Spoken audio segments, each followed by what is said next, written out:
Hello guys, welcome back to my channel. তো guys, আজকে আমরা শিখব সেলাই মেশিনের টেনশন নিয়ে সুতা প্যাচ খেলে কিভাবে পরিষ্কার করবেন, কিংবা টেনশনটাকে খোলা হয়ে গেছে কিভাবে সেটিং করবেন সেই নিয়ে আজকে এই ভিডিওটা। তো গাইস, কোনো স্কিপ করবেন না, স্কিপ করলে গাইস বুঝতে পারবেন না, সম্পূর্ণ ভিডিওটা দেখতে থাকুন। তো গাইস, চ্যানেলে যদি নতুন হয়ে থাকেন অবশ্যই ভিডিওতে লাইক করে চ্যানেলটিকে অবশ্যই সাবস্ক্রাইব করে দিবেন, এই চ্যানেলের পাশে থাকবেন। তো গাইস, সর্বপ্রথম আমরা এই নাটটাকে খুলে নেব।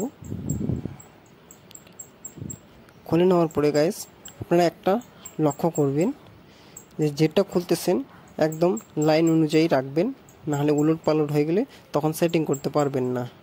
আপনাদের সুবিধার জন্য এটা আমি লাইন করে রেখে দিলাম, ঠিক আছে। তো একটার পর একটা খুলে নেবেন।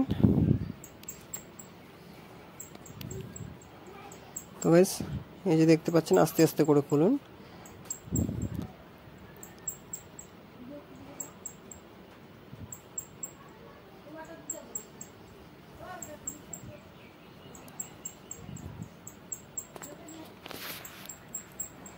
সম্পূর্ণ খোলা হয়ে গেলে গাইস, আপনার কি প্রবলেম আছে সেটা আপনি করে নেবেন, ঠিক আছে। আমার যেহেতু কোনো প্রবলেম নেই, আমাকে কমেন্ট করে জানাইছিল যে আমি খুলে রাখছি কিন্তু সেটিং করতে পারতেছি না, সেই দাদার জন্য আজকে এই ভিডিও, ঠিক আছে। তো আমি নর্মালি একটু পরিষ্কার করে নিলাম, তারপরে এটাকে এইভাবে সেটিং করবেন, আপনারা লক্ষ্য করবেন ভালোভাবে। তারপরে এটা যে লাগাইলাম তার অপোজিটে মানে বিপরীত দিকে এটা লাগাবো, ঠিক আছে। ধারালো অংশটা সুতারা যেখানটা থাকে সেখানটা দিবেন না, তার বিপরীত দিকে দিবেন, ঠিক আছে। তো দুইটা এইভাবে সেটিং করে হয়ে গেল। তারপরে তো আপনারা এটা দিবেন, ঠিক আছে। এই যে যেটার মুখটা আছে এটা ভেতরের দিকে দিবেন, এটা দেওয়া হয়ে গেল। তারপরে গাইস স্প্রিংটা দিবেন, ঠিক আছে। এই যে স্প্রিংটা আমি দিয়ে দিলাম। তারপরে গাইস এটা দিবেন, ঠিক আছে।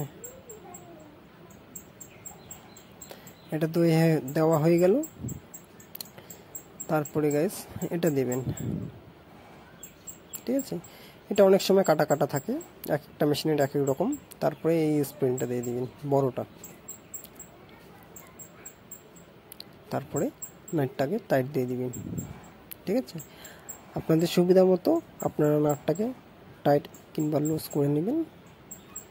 তো আজকের ভিডিও এই পর্যন্তই।